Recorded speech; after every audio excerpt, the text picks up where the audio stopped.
Olá, meus amigos, meus ilustres, meus camaradinhas, aqui professor João Filho, chegando aqui no YouTube, no canal do Professor Ferreto, para a gente bater um papo, para a gente trocar uma ideia, dando algumas dicas certeiras, algumas dicas importantes, precisas, para a correta leitura, para a correta compreensão, para a correta interpretação textual.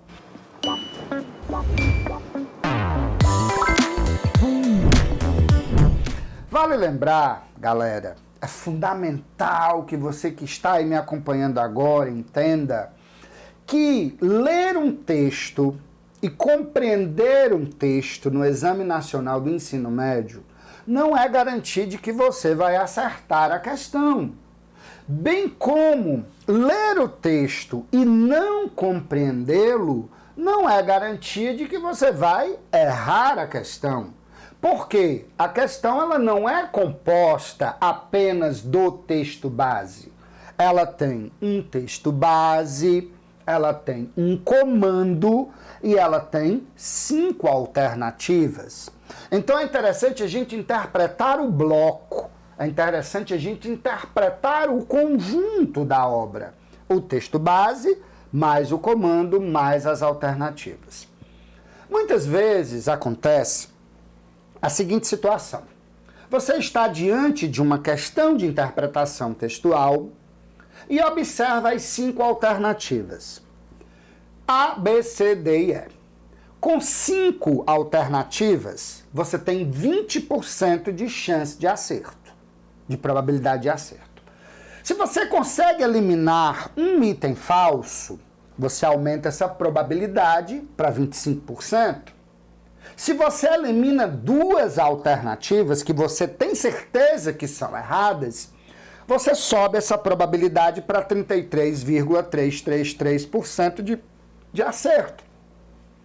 Se você elimina 3, você aumenta para 50% de probabilidade de acerto. Portanto, vamos entender o seguinte. Eu vou te dar aqui uma dica simples para que você, olhando para uma questão de interpretação, não se detenha no primeiro momento em tentar saber por que a letra A é correta. Eu quero que você faça um processo chamado de engenharia reversa. Eu quero que você saiba não por que o A é verdadeiro. Mas eu quero que você saiba por que B, C, D e E são falsos para que você possa eliminá-los. E assim ter a certeza não apenas do porquê o A é correto, mas ter a certeza também do porquê B, C, D e E não são corretos. E aí você me pergunta, professor, e qual é a dica que o senhor dá para isso? É entender que, às vezes, é mais fácil eliminar os itens falsos do que tentar encontrar de maneira direta e imediata a alternativa verdadeira. Sabe por quê? Porque numa questão de interpretação textual, uma alternativa é a alternativa verdadeira por N, vários, zilhões de motivos. Mas, via de regra, uma alternativa é falsa basicamente por 3 motivos, que depois a gente pode ampliar aqui na nossa conversa para 4 motivos. Mas vamos começar pelos 3 motivos principais. Portanto, eu não quero saber por que o A é verdadeiro, tá? Eu quero saber por que B, C, D e E são falsos. Eles são falsos por quê? Eles são falsos porque podem trazer os 3 erros clássicos de interpretação textual. Vamos a eles? Fique atento. Observe. Eu não quero saber nesse momento o que é o verdadeiro. Eu vou eliminar os falsos. E por que são falsos? Porque trazem um dos 3 erros clássicos de interpretação textual. Mas, professor, quais são esses tais 3 erros clássicos de interpretação textual que podem fazer com que você tropece, que podem fazer com que você escorregue numa alternativa e acabe assinalando uma falsa? Vamos lá. O primeiro erro clássico de interpretação textual, ele se chama extrapolação, tá? Acompanhe comigo. Extrapolação. Professor, o que é uma extrapolação? É quando uma alternativa se torna falsa porque faz uma generalização daquilo que no texto é dito de modo particular. Deixa eu te explicar. Imagine que você está lendo um texto que fala sobre o belíssimo espetáculo das tartarugas marinhas de Natal, no Rio Grande do Norte. Quando saem dos ovos da praia, caminhando ao mar, num belíssimo espetáculo da natureza. E aí você diz que as tartarugas marinhas são um exemplo da beleza e da riqueza da fauna marinha do Brasil. Aí você vai lá para o comando da questão e vê. Pela leitura integral do texto, pode-se inferir que o objetivo do autor é, letra A, mostrar a beleza e a riqueza da fauna marinha brasileira? Não. Isso é uma extrapolação, porque o objetivo do texto é falar das tartarugas marinhas. Se eu quisesse mostrar a beleza e a riqueza da fauna marinha do Brasil, eu teria que falar também de outras espécies. Eu teria que falar dos golfinhos rotadores de Fernando de Noronha, do boto amazônico, dos pinguins do sul do Brasil e por aí vai. Portanto, generalizar aquilo que no texto é dito de modo particular é uma extrapolação. Entende? A informação até pode estar no texto, mas não é a ideia central. Não é aquilo que o comando pede, não é aquilo que o comando solicita. Tá bom? E vamos lá. Algumas palavras, por si só, já colocadas na alternativa, já podem gerar a extrapolação. Observe, sempre, quando não é sempre, é só de vez em quando. A maioria de, quando é a minoria. Todos, quando não são todos. Sem exceção, quando há alguma exceção. A totalidade, quando não é. Largo espectro, quando é pouco. Muitas vezes, quando é poucas vezes. Essas palavras, por si só, já vão gerando a extrapolação, a generalização daquilo que no texto é dito de modo particular. Beleza? Redução. A redução é o contrário da extrapolação. A redução, portanto, significa particularizar aquilo que no texto foi dito de modo genérico. Imagine que você está lendo um artigo da Folha de São Paulo falando sobre feminicídio no Brasil. E aí eu cito as causas históricas do patriarcado, aí eu cito dados estatísticos, aí eu faço comparações e contrastes, estabeleço confrontos, paralelos, e ao final eu dou um exemplo. Recentemente chocou a sociedade brasileira o caso do empresário fulano de tal dos Anzóis Pereira, com 38 anos, que, se negando a dar o divórcio para sua esposa, numa discussão conjugal, acabou praticando um crime de feminicídio. Aí você vai lá para o comando da questão e observa o seguinte: pela leitura integral do texto, pode-se inferir que o objetivo do autor é denunciar o empresário que praticou o feminicídio? Falso. Falso por quê? Por redução.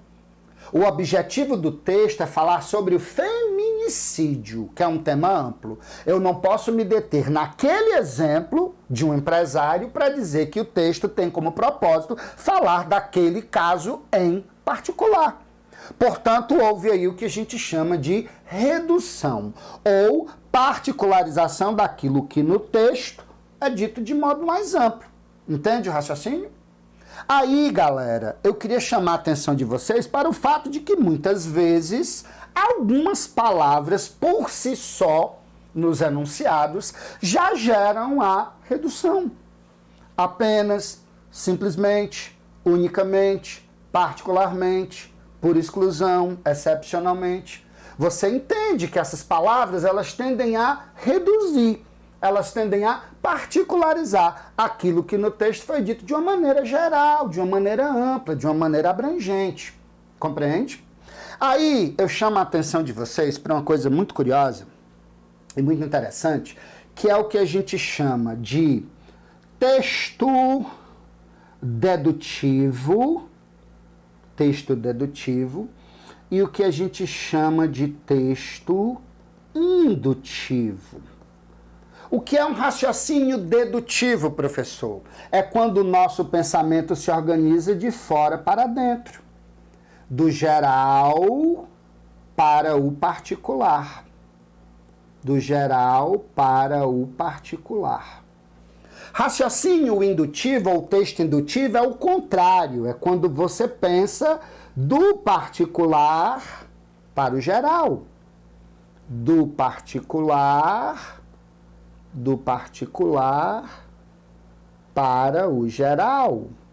Portanto, de dentro para fora. Usando uma palavra da física, o texto que se organiza de fora para dentro, ele tem movimento centrípeto, do geral para o particular. E o texto indutivo, do particular para o geral, teria o movimento centrífugo, para fora. Então, pensa comigo, se eu discuto num texto uma ideia, primeiro de maneira geral, para depois particularizar, a ideia central é geral. Portanto, a maior parte dos itens falsos serão falsos por redução, porque vão exatamente tentar particularizar aquilo que no texto foi dito de maneira geral. Entende a lógica? Se um texto é produzido do geral para o particular, de uma ideia ampla para uma ideia específica, tome cuidado com as reduções. Se, por outro lado, um texto é produzido de dentro para fora, do particular para o geral, a ideia central é particular. Portanto, cuidado com as extrapolações, alternativas que serão falsas, porque vão tentar generalizar, extrapolar aquilo que no texto foi dito de modo específico, foi dito de modo particular. Compreende? Isso se aplica, obviamente, a alguns tipos de texto, não a todos. Isso cabe a uma tipologia expositiva, isso cabe numa tipologia argumentativa, em que a ideia é apresentada ou discutida do geral para o particular ou do particular para o geral. Em textos narrativos, descritivos, injuntivos, preditivos, dialogais, a estratégia é outra. Mas, em geral, você pode aplicar para as alternativas a observação do que é uma extrapolação, do que é uma redução. Mas ainda há um terceiro erro clássico de interpretação textual, que é a contradição. A contradição, ela consiste na negação, na oposição daquilo que se disse no texto. E essa negação, essa oposição é a pegadinha da questão. Ela quer te derrubar, toma cuidado, fica atento. De alguma maneira, você vai ver ali prefixos que vão negar o que está dito no texto, feliz, infeliz, contente, descontente, moral, imoral ou amoral. Marque a incorreta no comando, todas são corretas exceto. Essas pegadinhas tendem a fazer com que você caia em contradição, ou seja, em que você marque uma alternativa que, na verdade, vai dizer o oposto daquilo que está no texto, vai contradizer aquilo que está no texto, ok? Então, vamos dar uma olhada em situações práticas como essa questão da extrapolação, da redução e da contradição, tá bom? Olha só esse texto aqui de Albert Einstein, Como Vejo o Mundo. O que podemos experimentar de mais belo é o mistério. Ele é a fonte de toda a arte. Observe que o tema aqui é o mistério. O mistério, que é a fonte de toda a arte, ciência verdadeira e até da experiência religiosa. Portanto, a base para a arte, para a ciência e para a religião é a experiência com o mistério. Aquele que for alheio a essa emoção, aquele que não se detém a admirar as coisas, sentindo-se cheio de surpresa, esse já está, por assim dizer, morto e tem os olhos extintos. O que faz nascer a religião foi essa, o que fez nascer a religião foi essa vivência do misterioso, embora mesclado de terror. Saber que existe algo insondável, sentir a presença de algo profundamente racional e radiantemente belo, algo que compreendemos apenas em forma muito rudimentar, esta é a experiência que constitui a atitude genuinamente religiosa. Nesse sentido, e unicamente nesse sentido, pertenço aos homens profundamente religiosos. Grande Albert Einstein. Aí, galera, a gente vê aqui o seguinte, observe. Com base na maneira como o autor percebe o mundo à sua volta, é o tema central, como o autor percebe o mundo à sua volta, pode-se afirmar que o texto fala sobre a importância de Deus e da religião sobre o mistério da criação do universo. Observe, a importância de Deus e da religião transcende, transborda, vai além daquilo que está no texto, portanto, trata-se de uma extrapolação. Uma extrapolação. Observe, afirma que a nossa compreensão dos fenômenos é ainda muito elementar.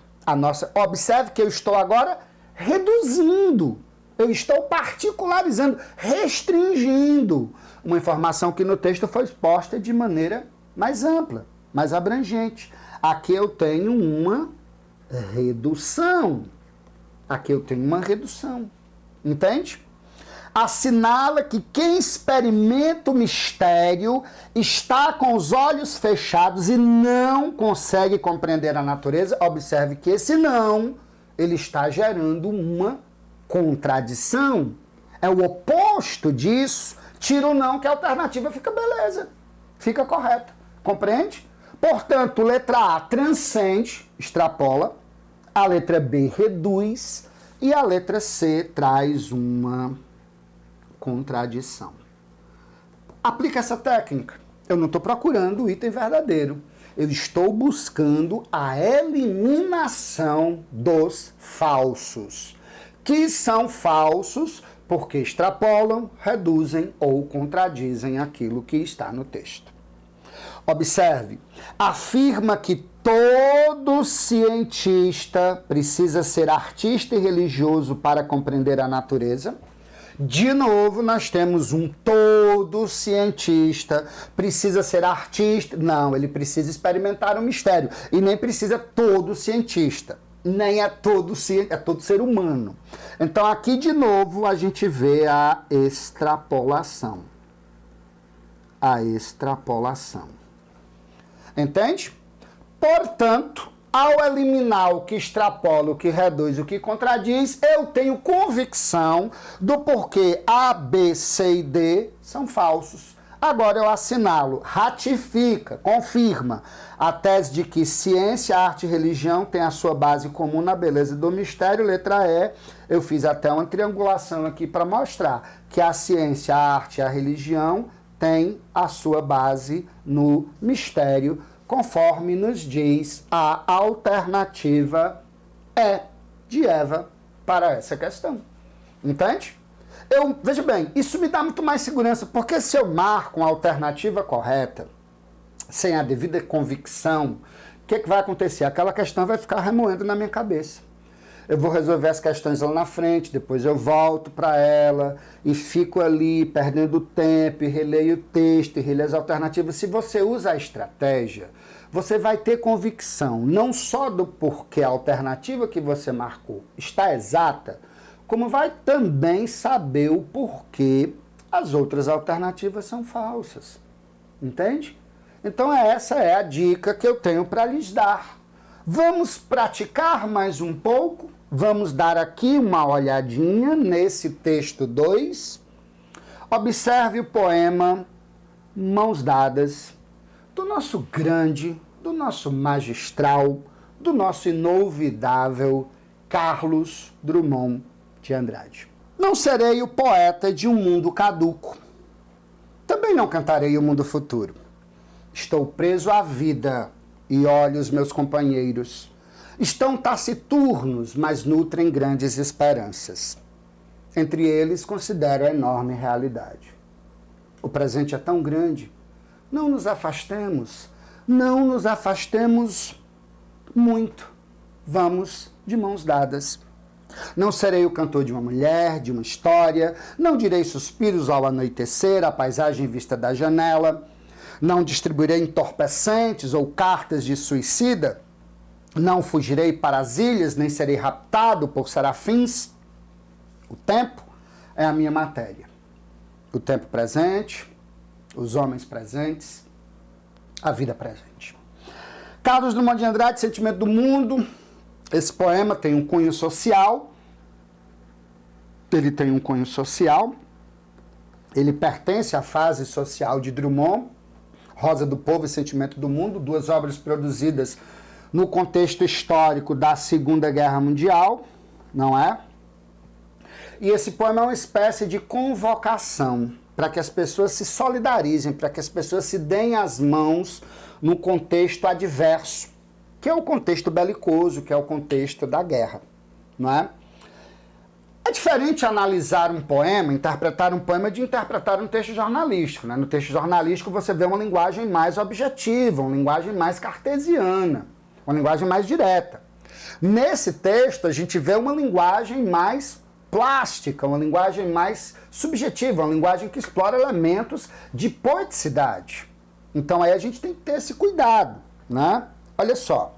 Após a leitura atenta, é possível inferir, portanto deduzir, concluir, que o poema de Drummond mostra a desilusão do autor com amores românticos que não são correspondidos e que levam à autodestruição. Isso é uma redução, né? Isso é uma particularização, isso está no texto, mas o texto transcende, transborda, vai além desse aspecto.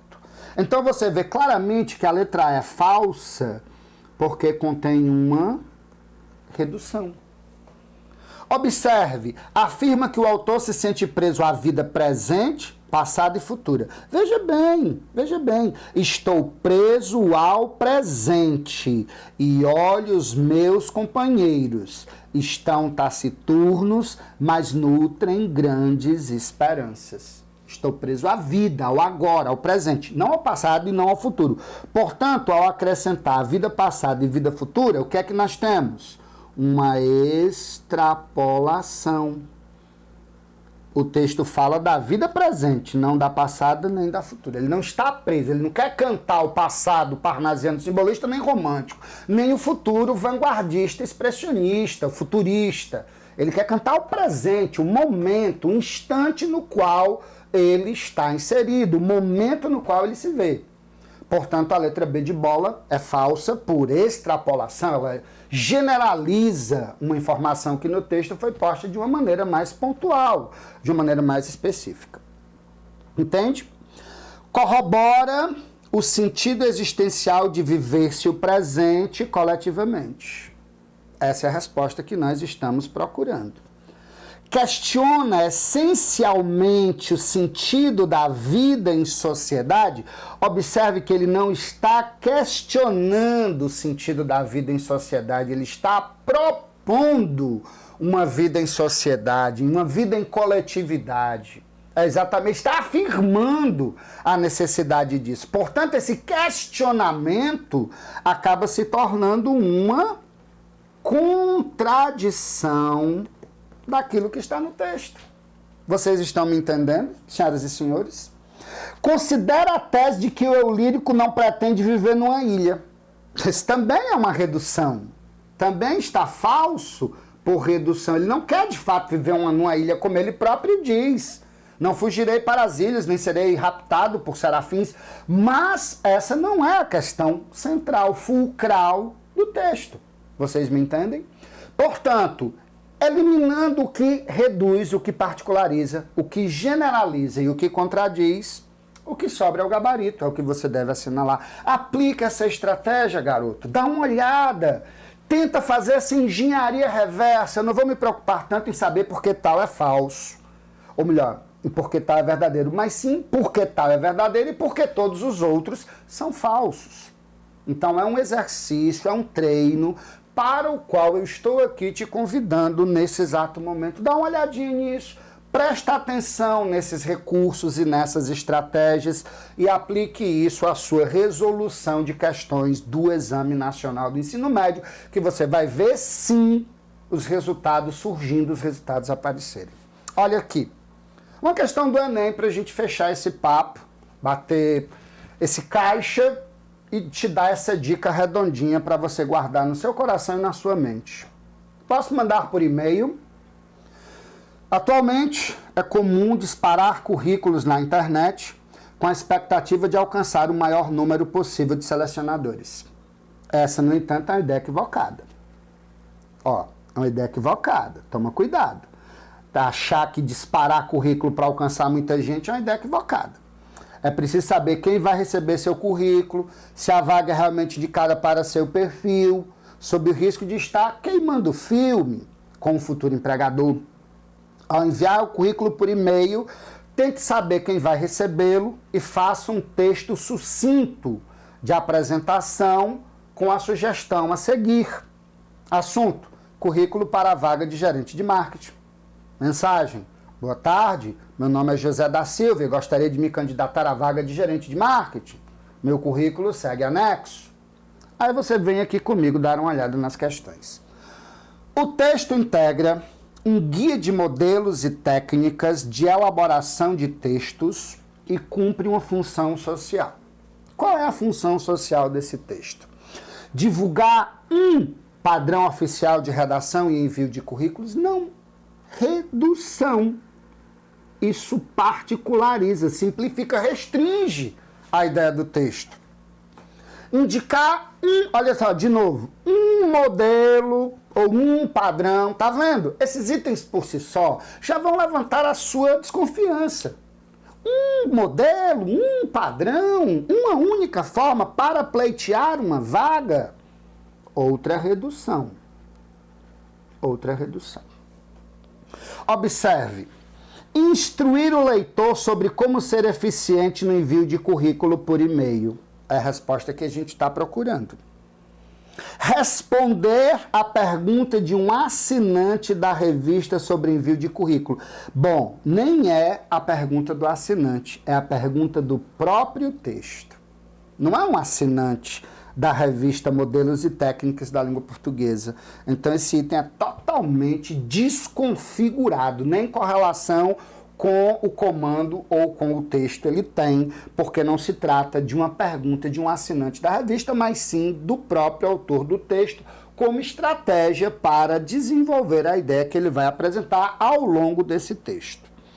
Orientar o leitor sobre como alcançar o maior número possível de selecionadores, olha só, alcançar o maior número de selecionadores é uma ideia equivocada, o que vai gerar aí uma contradição.